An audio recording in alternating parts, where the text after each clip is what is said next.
Muy buenas noches, soy Malinale Solís y es un placer recibirte en tu programa, La Danza de la Vida. Agradecemos a nuestros patrocinadores por promover y difundir cultura para todos.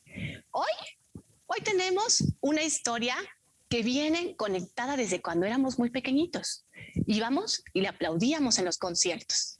Ella es violinista, pero además es una violinista que ha acompañado nuestro corazón desde el inicio de los tiempos, desde que tuviera yo mis primeros acercamientos con la música. La concertino, violinista, Shari Mason. Shari, bienvenida. Malinale, muchísimas gracias. Es un placer para mí poder estar aquí. Gracias por el espacio. No, gracias a ti, Shari, por el tiempo, porque ya el hecho de dedicar tiempo para compartir a otros implica querer dar, querer comunicar, y eso se agradece. Shari, eres egresada de la Escuela Nacional de Música de la UNAM, pero en su momento también paralelamente entiendo de la Olin Yolisli. Sí. Formas parte de lo que es la Orquesta Sinfónica de Minería, pero también la Orquesta Sinfónica Nacional. Parece que vamos con duplas, dos.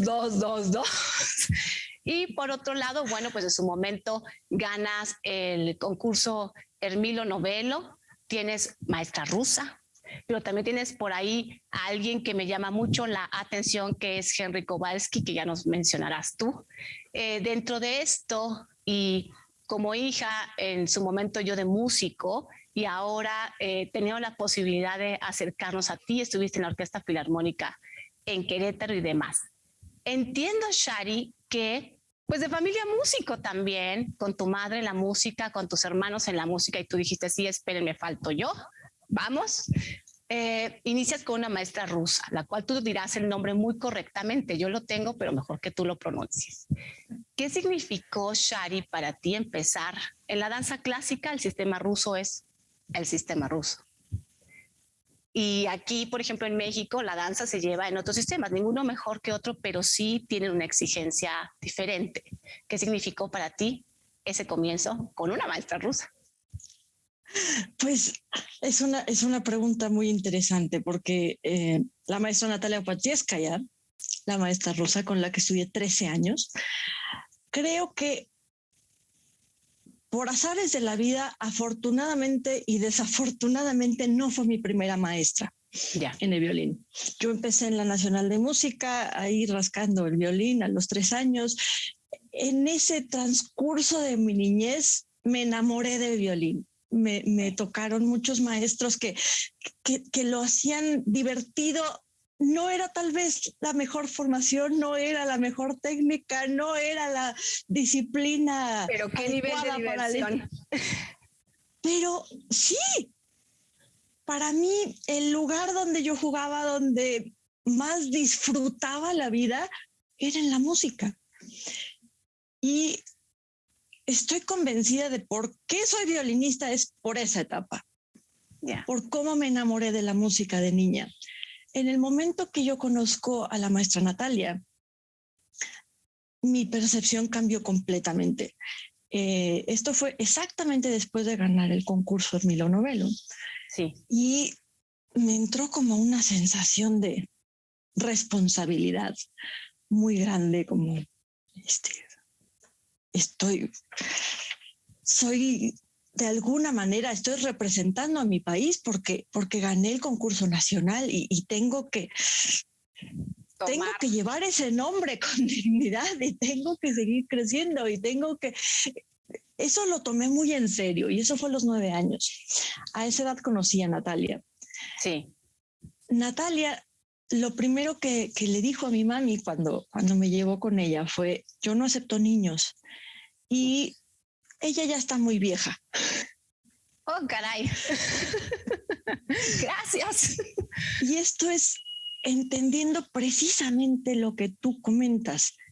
La escuela rusa, la escuela soviética, no es por una cuestión de crueldad, no, es una cuestión social, es cómo crecieron, es su cultura, es su disciplina, sus tradiciones, y eso es la forma como transmiten lo que enseñan. Sí. Esa es su filosofía de vida, no es una cuestión personal, no es una cuestión de ¿estás vieja o no? Muchos años después entendí por qué estaba yo vieja, porque a los 10 años en Rusia, pues niños están tocando excelente, no tienen vicios, tienen ya un nivel que yo no tenía. Ya. Sin embargo, por alguna razón, Natalia me aceptó y fui la primera niña que entró con ella. Mira. Después empezó a aceptar niños. ¿Cómo fue? Natalia es mi madre en la música, sin lugar a dudas. Ella me formó. La violinista que soy no podría ser si no fuera gracias a ella. Sí. Y esa disciplina en mucho es increíblemente útil. Claro. El enfoque, el tomarte las cosas realmente en serio. Es una carrera que requiere muchísimo compromiso. Necesitas tener mucha autocrítica y mucha paciencia contigo mismo para seguir creciendo, para aprender, para canalizar tus errores, analizarlos, ver por qué está sucediendo y corregirlos. Sí. Y eso es un proceso de vida. Sí. Hasta la fecha yo sigo recordando muchísimas de las cosas que me dijo Natalia y yo creo que hasta la fecha apenas estoy entendiendo algunas de aquellas cosas que me dijo. Entonces sí es una enseñanza de vida. No es sencillo, cuesta trabajo acoplarse a esa mentalidad, a esa disciplina. Porque además de todo, en México tenemos una visión completamente distinta de las cosas. En Latinoamérica, nuestro es carácter un poco más laxo, ¿no? Todo. Y somos relajados y el famoso ahorita y eso allá no existe. No. Eso es una mentalidad completamente distinta. Y creo que también jugó una parte muy importante el que yo venía de ser un poquito la mascota de la Escuela Nacional de Música, porque yo empecé muy chiquita y llegaba y tocaba las puertas de los salones a los 3, 4 años para ver si me dejaban entrar a las clases. Todo el mundo me conocía en la escuela. Entonces, sí, de alguna manera me convertí en la mascota de la escuela y era pues muy divertido y no era esta responsabilidad ahí que aprendí exactamente, que aterrizó con Natalia. Creo que el reto más grande de ese choque de culturas es aprender a balancear la crítica y que no llegue a crueldad con uno mismo. Claro. Sino ser objetivo. Criticar, pero también apreciar los avances. Saber que hay cosas buenas y que no todo es malo y cómo necesitas saber que hay cosas buenas. Claro. Necesitas verlas, ¿no? Eso creo que fue lo más difícil, sí. Ahora, uno nace con ciertas características en la personalidad que ya son natas. Hay otras que son innatas, perdón, y hay otras que vas adquiriendo conforme a momentos. Tocar un instrumento, hay veces que para sacar 4 segundos son muchas horas de trabajo. O para sacar, igual en la danza, una coreografía que dura 2 minutos, trabajas un año. Entonces, por un lado, preguntarte, ¿cuál consideras tú, si vieras así un espejo y vieras a Shari y no eres tú, cuáles son las características en personalidad de Shari? ¿Y cuáles características te dio o te ha dado el instrumento? ¿Te ha sumado el instrumento? A lo mejor estar 3000 veces repitiendo el mismo compás o analizándolo, depende, ¿no? Cada quien tiene diferentes técnicas de estudio o haciendo, por ejemplo, Marta Argerich toca en el piano súper lento y me tocó de un ensayo de ella y dije, Dios de la vida. En Argentina toca todo extremadamente lento. Entonces yo ya estaba así como araña fumigada porque yo soy así. Entonces, que suma el instrumento y además acompañada de una rusa con estas características. Uy, mira, creo que de las cosas que siempre han estado ahí, mi personalidad es soy una persona muy pasional, soy una persona que se entrega a todo lo que hace, que no hace las cosas a medias, que no puede hablar quedito, que me cuesta mucho trabajo, de esos que se ríen a carcajadas y que habla con señas, y siempre he sido así desde chiquita. Sí. En algún momento, Kowalski, mi otro maestro, sí, me dijo, Shari, tienes que aprender a controlar el monstruo que hay dentro de ti. Tiene toda la razón. Dentro de mí hay un temperamento muy fuerte y sí, en la música siempre quiere salir. Ahora, ¿qué, Natalia, cómo ha cambiado también el violín? ¿Cómo ha influido en esa personalidad? Es aprender a domar ese temperamento. Mira. Paciencia. El saber que lo bueno cuesta. Claro, y hay caminos cortos. No hay atajos. Que se requiere repetir N mil veces un pasaje para que te salga una vez. Y después de que te salió una vez, a la siguiente igual y no te sale otras 20. Y lo tienes que seguir repitiendo.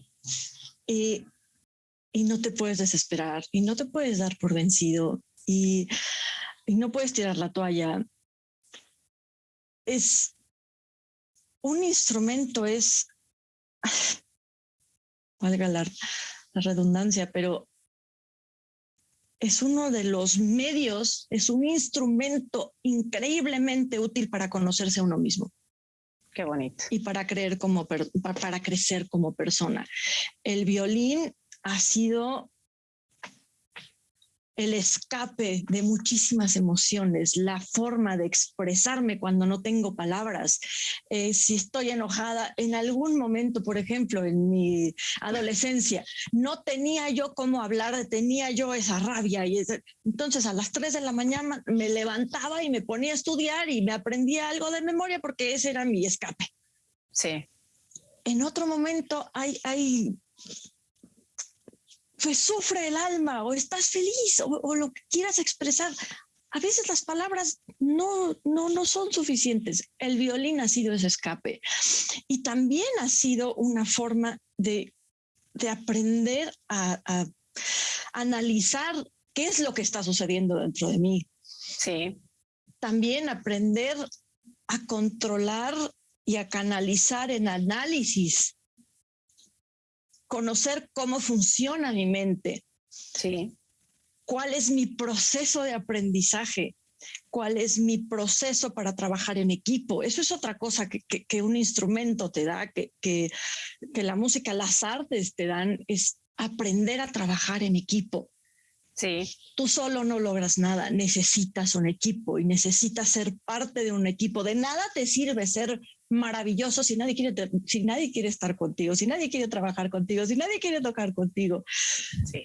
Eso es algo también increíblemente útil. Y vaya, el violín ha formado mi personalidad de tantas formas que no tendría yo suficiente tiempo de y finalmente un regulador, un terapeuta, un amigo, un cómplice, un amor.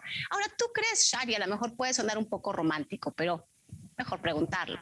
¿Tú crees que el violín de alguna manera contigo toma vida propia? ¿Siente? ¿Sabe qué quieres? ¿Sabe qué no quieres? ¿O suena demasiado romántico pensarlo? Estoy completamente segura. Completamente segura. Y sí, yo creo que a mucha gente le sonará demasiado romántico, a otros tal vez le sonará un poco ridículo que esa cajita de madera pueda tener tanto poder y cobrar vida. Pero no nada más creo que sabe. Hay una complicidad muy grande con tu instrumento. Sí. Y te ayuda a reconocer lo que está sucediendo contigo Y también puedo decir que uno de los maestros más grandes que he tenido es el violín que estoy usando ahora, que es el violín de la Orquesta Sinfónica Nacional. Sí. Es un instrumento que me dice, no, si sigues tocando así no voy a sonar, así, por ahí no va. Esa no es la técnica, tienes que mover el arco, tienes que buscar el sonido, porque estoy sonando mal. Si estoy sonando mal es porque tú me estás haciendo sonar mal. Entonces tienes que variar, tienes que aprender, tienes que mejorar. Yo creo que no es romántico, yo creo que es, no por nada los violines antiguos, los violines con una historia, tienen el valor que tienen. Sí. Son instrumentos que tienen toda una vida en ellos. Tienen historia, hay instrumentos. Vienen a coincidir una vida con otra vida y comulgan. Y se empalman y siguen y comulgan y unen épocas y trascienden en la historia. Eso no puede pasar desapercibido en la vida. Eso no. Y además recordemos simplemente la madera tiene de algo vivo. Sí, de hecho la cril del caballo, digo, finalmente en el arco también viene de un... Entonces, la forma como funcionan los armónicos, cómo está construido un violín, todo eso influye. Sí. Entonces, no me parece romántico. Bueno, creo que sí me parece romántico, pero es totalmente cierto. Y eso es hermoso. Sí, definitivamente. Acabas de mencionar que el violín que tienes ahora, querría preguntarte, evidentemente tienes diferentes violines en diferentes temporadas, épocas, ahorita nos lo explicarás. ¿Existe, no sé, lo pregunto, algún violín que sea como muy específico para determinada obra? Es decir, ¿se puede usar el mismo violín para todas las obras o habría que tener a lo mejor para determinada obra muy específica un tipo de violín con determinadas características? Bueno, yo creo que eso también depende mucho del intérprete y de las posibilidades que tenga el intérprete. Tener un violín es bastante complicado ya de por sí. No es sencillo económicamente tener un instrumento y sobre todo un instrumento de buena calidad. Sí. Yo tengo mi violín propio, que es un buen instrumento, no es un gran instrumento. Bueno, si está contigo, ya se volvieron grandes juntos. He aprendido muchísimo y he crecido muchísimo con ese violín. Gané la audición nada más de Sinfónica Nacional con ese violín.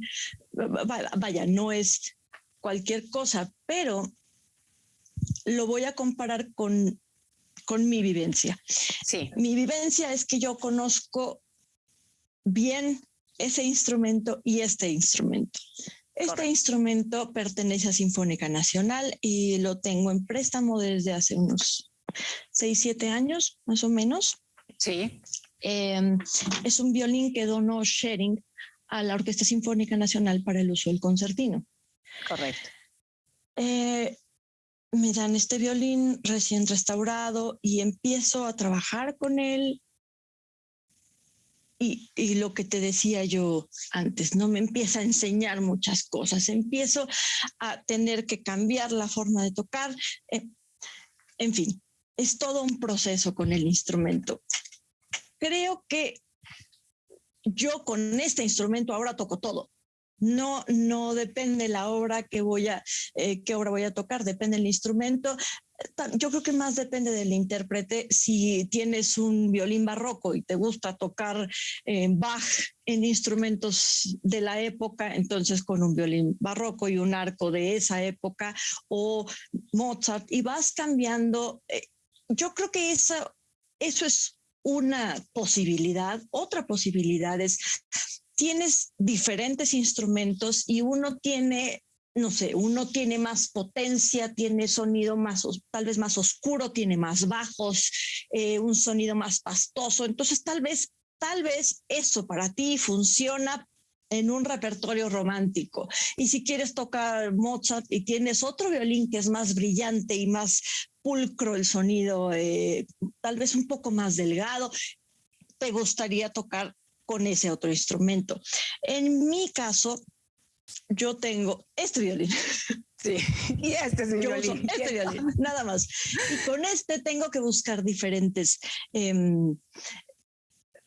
colores, diferentes épocas, irme al repertorio que corresponde. ¿Qué es lo que creo que también influye muchísimo en el sonido y dependiendo de la época? Es el arco. Ya. El arco con el que tocas el violín es importantísimo. Uno de los arqueros más famosos del mundo dice: el arco es el violín. El violín es el arco, más bien, ¿no? Ya. La importancia que tiene el arco no se toma tanto en cuenta, pero es importantísimo. Entonces, lo que yo hago es, dependiendo del repertorio, ahí sí voy cambiando con los arcos que tengo, porque me gusta más su articulación, para este repertorio funciona mejor, tiene un sonido más robusto, más pastoso. Este es mucho más directo, este es más claro, este tiene otros colores, con este puedo hacer un pianísimo, un sultasto, un cantabile, que con el otro me cuesta más trabajo. Entonces depende de lo que esté buscando, el sonido que tenga yo en mente para cada repertorio, es la elección del arco. Ya, o sea que prácticamente la forma en que acaricias tu violín, por así decirlo, no sé, porque finalmente es un instrumento de cuerdas frotado, ¿no? Lo puedes totalmente chicatear o lo puedes frotar, ¿no? Pero en este caso frotado, en la forma en que tú acaricias el violín, por así decirlo, a través del arco y la intención que le pongas, vas a obtener esto sin importar el violín. Totalmente, si lo vas a acariciar y el ataque que tienes, si necesitas más mordida, el peso del arco, la distribución del peso del arco, hay muchísimas características que según tu cuerpo van a reaccionar muy diferente en el instrumento que tienes para diferentes repertorios, ¿no? Entonces es muy bonito el experimentar con estas. La energía que le transmites a través del arco es lo que el violín te va a responder, por así decir. Totalmente. Ahora, me da mucho gusto. Yo quería mucho que trajera su violín porque dije, he visto que lo ha tenido en varias entrevistas, que está con ella. Dije, bueno, si no viene el violín, si no lo trajera a la entrevista, de todas maneras, ella es un violín. Entonces, como así la hemos sentido desde siempre, y miren si está ahí lo estoy viendo atrás con un dibujito que seguramente ha de ser de esas pequeñitas sobrinitas por ahí, el corazoncito que está acompañando ahí al violín. Por ahí hay dos corazoncitos que están acompañando. Uno de, sí. Y ahí están.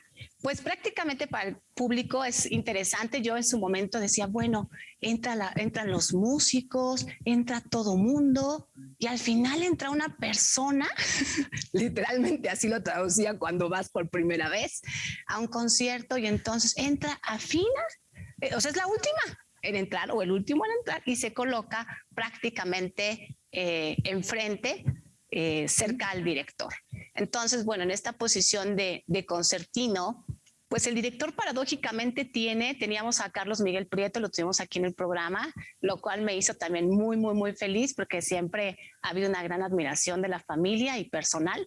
Y entonces, en esta comunicación, pues curiosamente, el director es mudo, mudo en el sentido propio del sonido. O sea, es una paradoja, ¿no? Y prácticamente el concertino lo que hace es servir de comunicador o puente entre la orquesta y el director. ¿Estoy correcta? Totalmente. Ahora, en algún momento, Carlos Miguel explica, cuando me dijo que le hablara de tú, dije, ay, qué bueno. O sea, yo así como un poco. Y luego yo cuando supe que, o sea, ya me fui acomodando, ¿no? Nos explicaba que prácticamente el trabajo del director es comprender, analizar la obra, tratar de transmitirle al público lo más genuino que el compositor quiso decir, que esa es su ocupación. Y que la parte más importante de un director es el ensayo. Que incluso, o sea, si se tienen muchísimos ensayos bien entendidos, bien armonizados, amalgamados, como le quieras llamar, pero que el ensayo es que prácticamente el concierto es la cereza del pastel, ¿no? Y que a veces no se entendía muy bien el trabajo del director, que se sobrevaluaba o que al contrario se devaluaba. Y que él consideraba que incluso a veces la presencia del director en determinadas obras no era necesaria si la orquesta había comprendido perfectamente lo que en los ensayos se había trabajado. Con esto yo te quiero preguntar, a lo mejor es un poco viajero y es un poco extraña la pregunta, pero siempre me ha gustado buscar por donde me lleva la curiosidad, ¿no? De alguna manera. Y dentro de esta curiosidad, ¿tú crees? Esto no quiere decir que no es importante, es extremadamente importante. Eso no quiere decir que sea en todas las obras. ¿Tú crees que en el futuro, siendo tú la traductora como concertino o el que sea el primer violín, te quedarías sola con toda la orquesta? Bueno, depende del repertorio. De hecho, hace un mes y medio, empezamos temporada con Sinfónica Nacional, hace un mes. Y hicimos las 4 estaciones de Vivaldi. Yo fui solista y director. Entonces no había un director. Yo coordiné a la orquesta. Entonces, creo que sí depende del repertorio. Sí. La labor del concertino es exactamente lo que tú dijiste, ¿no? Es de alguna manera traducir en sonido, en articulaciones, en algo mucho más tangible para un músico. Sí. A la orquesta. Sí. Y lo puedes hacer, puede ser el mejor aliado o el peor enemigo de un director. Sí, claro. Un concertino. Claro. Sobre todo si la orquesta ya, si ya hay una relación con el concertino, si hay una confianza con el liderazgo del concertino, tú puedes ver a los grandes concertinos de la historia y cómo nada más con esto, nada más, el director puede estar haciendo lo que quiera. Sí. Y no importa quién esté enfrente, la orquesta siempre está junta, la orquesta está con el concertino está con los principales. Es un trabajo, es un engrane maravilloso el que se puede lograr en una orquesta. Sí. Bien hecho. Sin embargo, te puedo decir que no me puedo quedar con la orquesta, no me atrevería a quedarme con la orquesta desde mi silla con una sinfonía de Mahler o Bruckner, por ejemplo.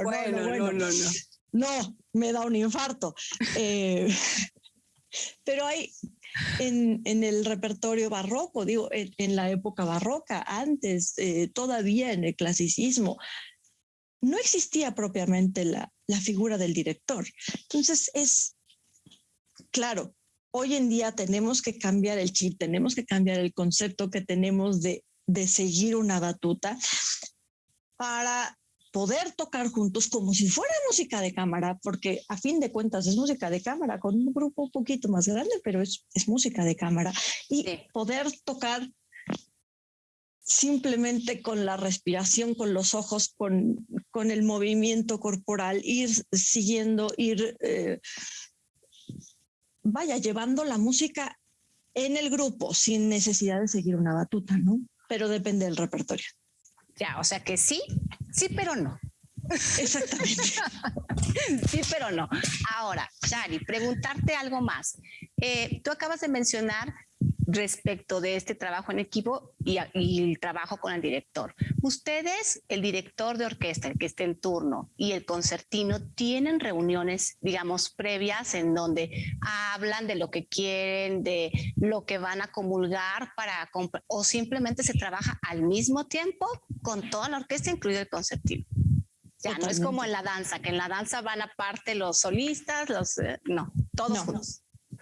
En algunas ocasiones los directores trabajan con el solista. Ya. Y depende de la obra, si el solista quiere hablar con el director antes del ensayo con la orquesta, simplemente para acordar ciertas decisiones prácticas, ¿no? Aquí de interpretación, pues aquí yo hago las cosas diferente, aquí espérame tantito, aquí baja la orquesta, pero simplemente puntualizar ciertas cosas de interpretación. Generalmente lo hacen los directores con un solista, es antes de un ensayo con la orquesta. No, para nada. Es muy extraño que exista una reunión de este tipo con un director. Si se van dando en los ensayos la oportunidad o la necesidad, según cómo se vayan dando las cosas, yo me acerco a un director o el director puede decirle al concertino, ven, necesitamos hablar tal cosa, este pasaje o esta dinámica, aquí cambiar un arco, porque porque los arcos es cómo hablas, es cómo transmites una frase, es casi la retórica de una frase, ¿no? Como dices las cosas. Entonces, pero vas trabajando en la semana. Eso es parte del ensayo que dice Carlos Miguel, ¿no? Ya.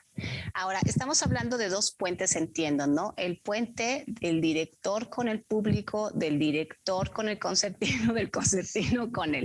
Es una espiral, una continuidad, pero tiene dentro de eso, Shari, tienes que estudiar para tocar. Sí. Pero tienes la visión de todos, o sea, porque en tu punto, en donde te colocas en el teatro, en la sala, te colocas en un punto donde igual si alguien se rasca una oreja, pues igual y de momento te puede salir, o sea, ha pasado, me ha tocado entrevistar a gente que dice, es que me he salido, o sea, por ejemplo, Javier Camarena lo comentó en algún momento, ¿no? Entonces, sí, que estaba, y de momento alguien se levantó y eso a él le afectó, ¿no? Entonces, y luego además a lo mejor dependiendo también la obra, porque no es lo mismo a veces una obra que otra, tú lo acabas de mencionar, una exigencia con Mahler que te lleva y te envuelve. ¿Cómo distribuyes tu energía entre tanta cosa, Shari? O sea, en donde manejas muchas cosas al mismo tiempo, el punto ya nada más de referencia en donde estás en la sala implica que puedes ver a todos. Eso por un lado, esa responsabilidad, ¿no? Porque es una gran familia junta a la que hay que comunicarle. Por otro lado, tú como instrumentista, como persona que toca el violín, más, o sea, son muchos factores que acontecen en un mismo tiempo. ¿Qué pasa en la mente? A lo mejor ahora ya lo haces, digamos, como de alguna forma ya estás familiarizada, pero ha tenido también un proceso. ¿Qué pasa en esa mente? ¿En qué piensas? ¿No lo piensas? Porque uno puede decir, yo te puedo decir, he ensayado muchas veces, no sé, variación de cisne, tal variación. Sí, pero cuando yo llego al escenario siempre siento mariposas en el estómago, sí o sí. O sea, no puedo decir lo contrario. Estaría padrísimo que no fuera así. A lo mejor a la gente le pasa. A mí sí me pasa eso y es parte del punch, del momento, por así decirlo. ¿Cómo lo manejas? Porque no es que salgas a tocar tú, es que sales a conducir una familia, a tocar tú y a comunicarte con. Totalmente cierto. Y eso es un proceso de aprendizaje que va a durar toda la vida. Los nervios no se van a quitar nunca. No importa si es un concierto fácil, si es un concierto difícil, si lo has ensayado muchísimo. Obviamente, la preparación personal te da mucha más seguridad y mucha más confianza. En el momento que yo llego al primer ensayo con la orquesta, sí, mis notas, lo que concierne a mi preparación debe estar completamente listo. Y no debe de haber ninguna duda. ¿Por qué? Precisamente por lo que dices, porque el multitasking en ese momento es enorme. Tengo que ver al director, tengo que ver a todos los principales, tengo que estar al pendiente del equipo, de la orquesta entera, que el triángulo que está hasta allá, que si los trombones no escuchan, todo lo que está sucediendo en el escenario. Sí. Escuchar cada uno de las partes, cada una de las voces, controlar conforme a lo que puedo desde el lugar donde estoy, el balance. Si el director está haciendo, bajen un poco, suban un poco más, el balance cambia cuando llega el público. La acústica de una sala siempre cambia cuando llega el público. Depende cuánta gente hay en el escenario, cuánta gente hay en el público. Todas las circunstancias nunca las vas a poder repetir iguales. Siempre van a cambiar. Siempre va a ser algo distinto, no importa que estés tocando la misma obra, en un ensayo, en un concierto, el siguiente concierto, aunque sea exactamente lo mismo, quieres replicar todo. Sí. No puedes, simplemente eso no puede pasar. Es un espectáculo en vivo y estás recreando una obra de arte en vivo, la estás trayendo a la vida de nuevo. Eso es algo nuevo, completamente. ¿Qué demanda energética? Demanda energética? Y cómo en mi cabeza, cómo manejar lo inesperado, lo que sabes que puede suceder, lo que tiene ciertos puntos en una partitura. La partitura generalmente la tengo como referencia, ¿no? Y apunto ciertas cosas. Aquí tengo que ver a los chelos, aquí tengo que ver a las percusiones, aquí la vista periférica es importantísima. Sí. El lenguaje corporal también es importantísimo, porque la sección de violines está atrás de mí. El arpa generalmente está atrás de mí, no la puedo ver. El piano en muchas ocasiones está muy lejos, entonces tampoco lo puede ver el concertino. Entonces, la cabeza del violín, tu espalda, comunica muchísimo a la orquesta. Una mirada, una respiración, el hacer esto, tú das la anacrosa, el director te está marcando algo y tal vez está marcando algo y que aquí no debemos de reaccionar, deben de reaccionar del otro lado. Entonces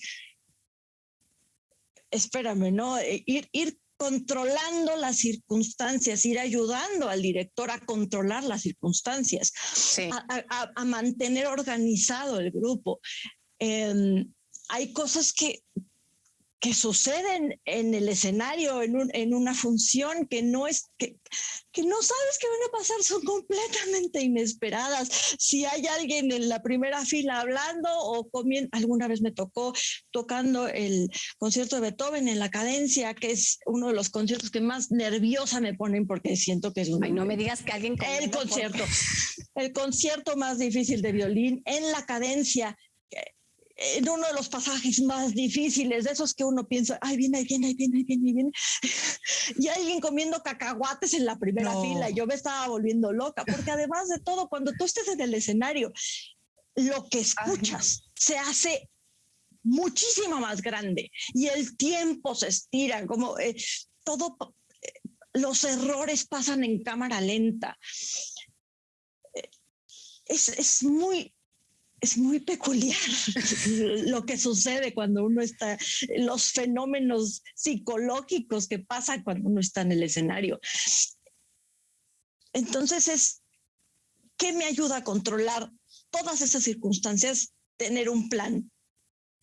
Un plan de trabajo, un plan artístico, un plan de interpretación. Aquí, el director quiere tal cosa, entonces yo debo de reaccionar así, y tener como que atrás de mí una bandeja de haces en la manga para poder plan resolver. B, plan C.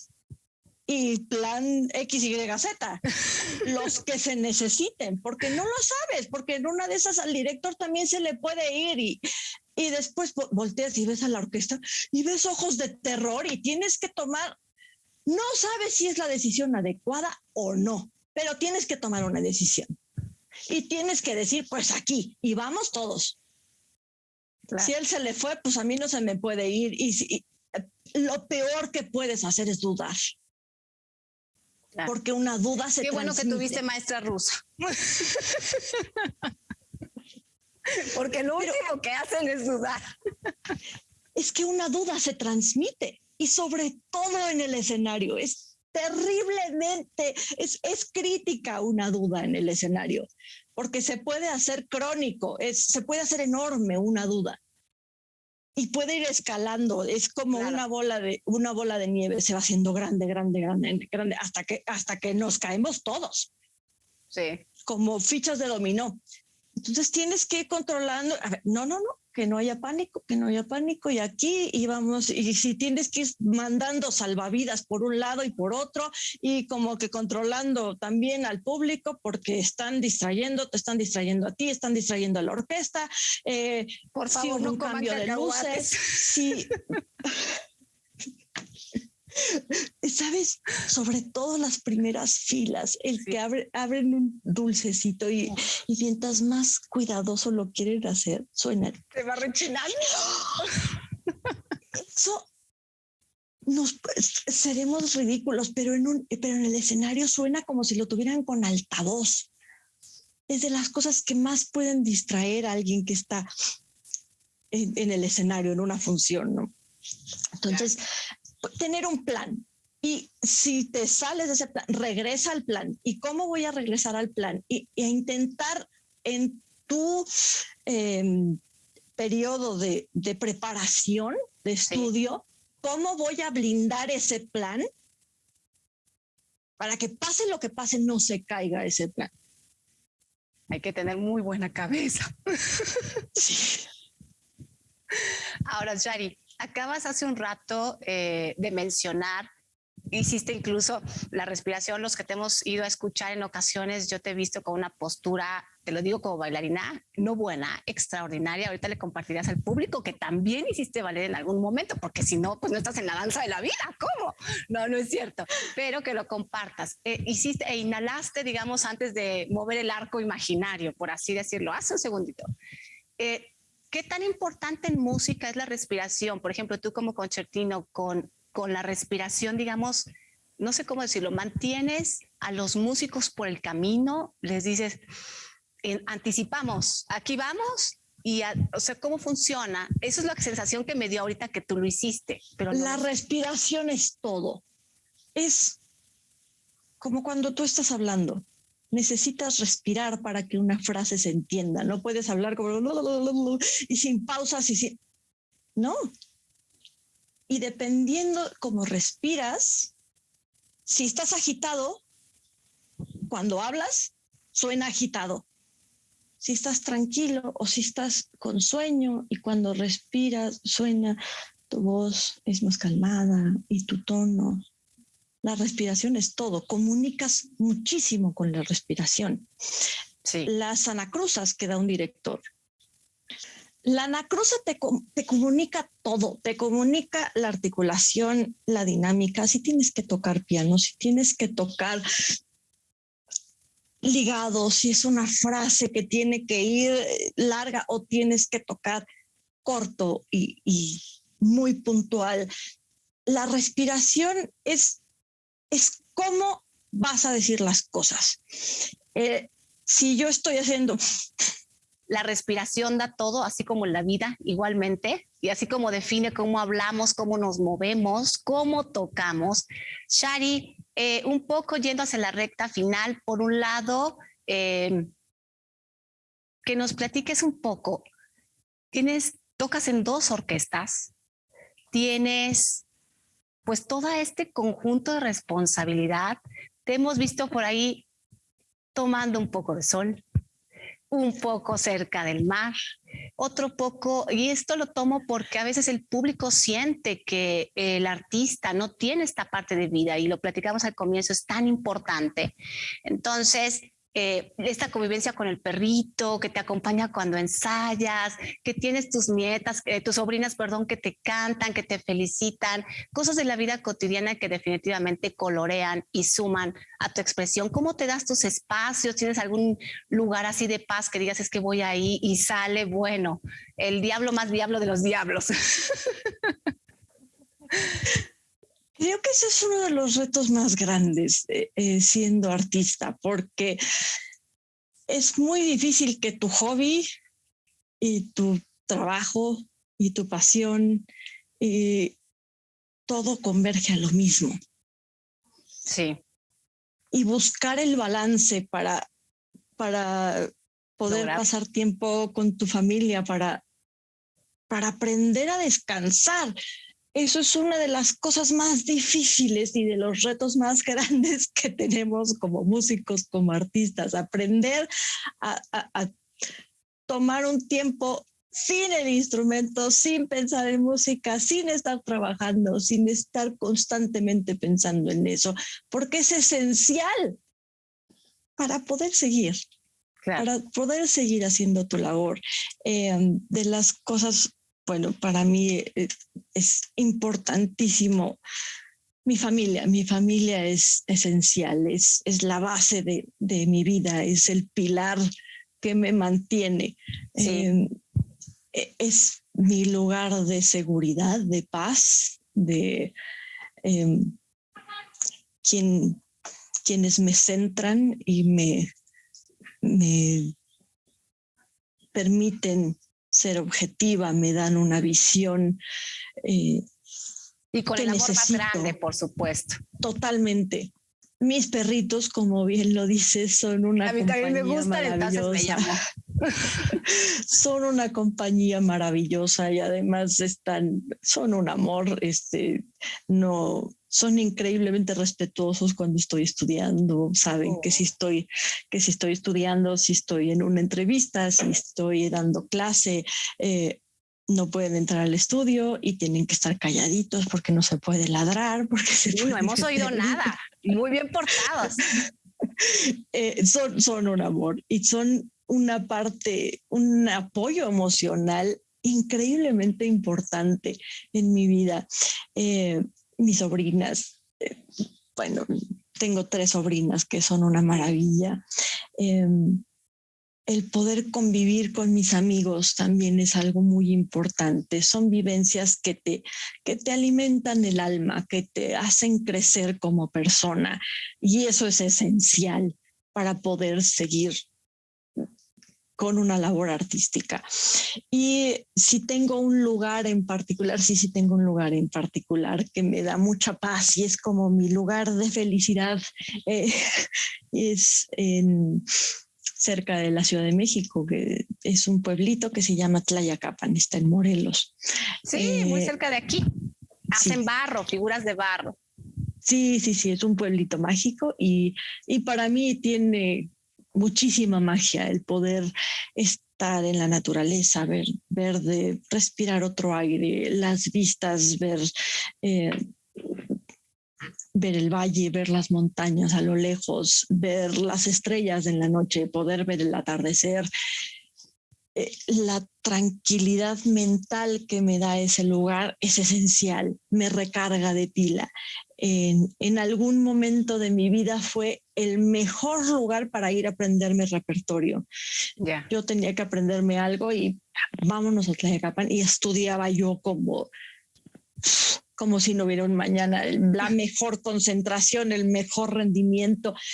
En esta época de mi vida es algo distinto. Voy allá y me regresa el balance en mi estudio, pero no son maratones de estudiar, es poder tomar ese descanso, poder tomar energía, recargar pilas y regresar con todo, ¿no?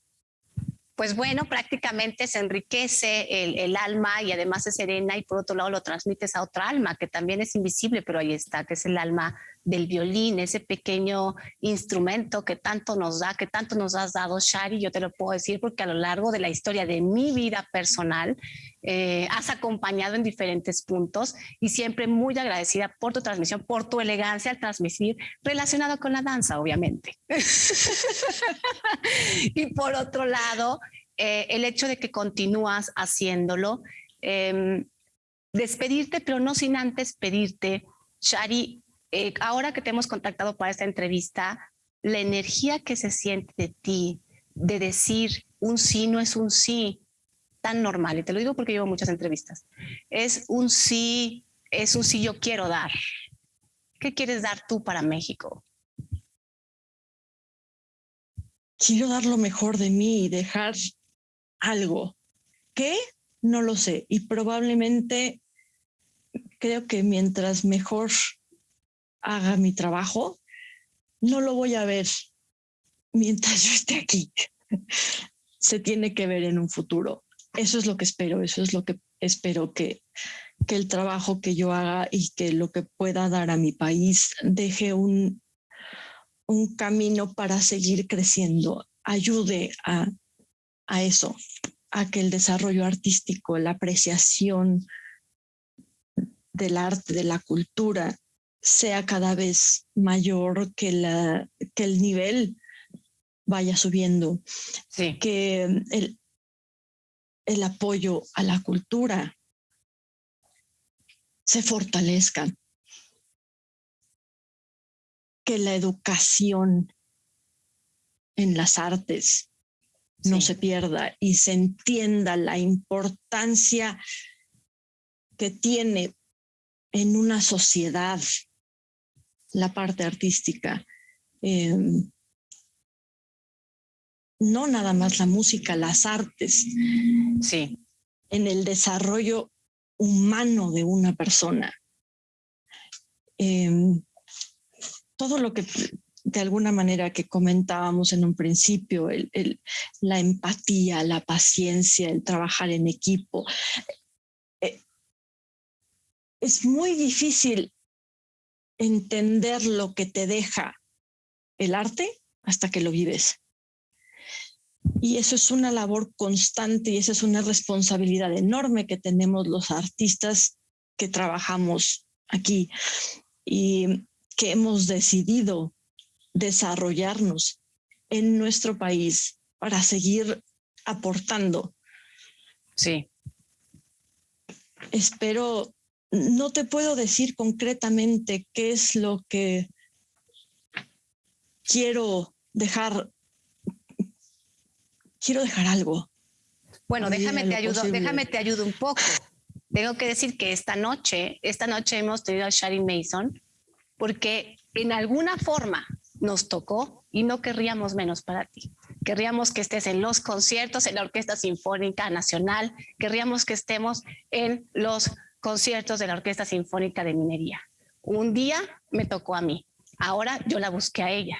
Ella respondió que sí, y la vida tiene una danza increíble que nos permite llevártelo a ti, hacerlo llegar a ti, conocerla en esta naturalidad, en este movimiento amplio de brazos de expresión que la hace ser única, especial, irrepetible y la gran concertino que hoy día es. Muchísimas gracias, Shari, por estar en tu programa La Danza de la Vida. Siempre bienvenida. Muchísimas gracias, Malena. Le ha sido un placer. Qué bonita plática. Gracias por el espacio. Gracias por la difusión a las artes que es tan necesaria. Y qué bonito. Muchas gracias. Muchas gracias a ti. Los esperamos en una próxima emisión de tu programa La Danza de la Vida, con cultura para todos de una forma accesible. Hasta un próximo encuentro en el maravilloso mundo de la cultura.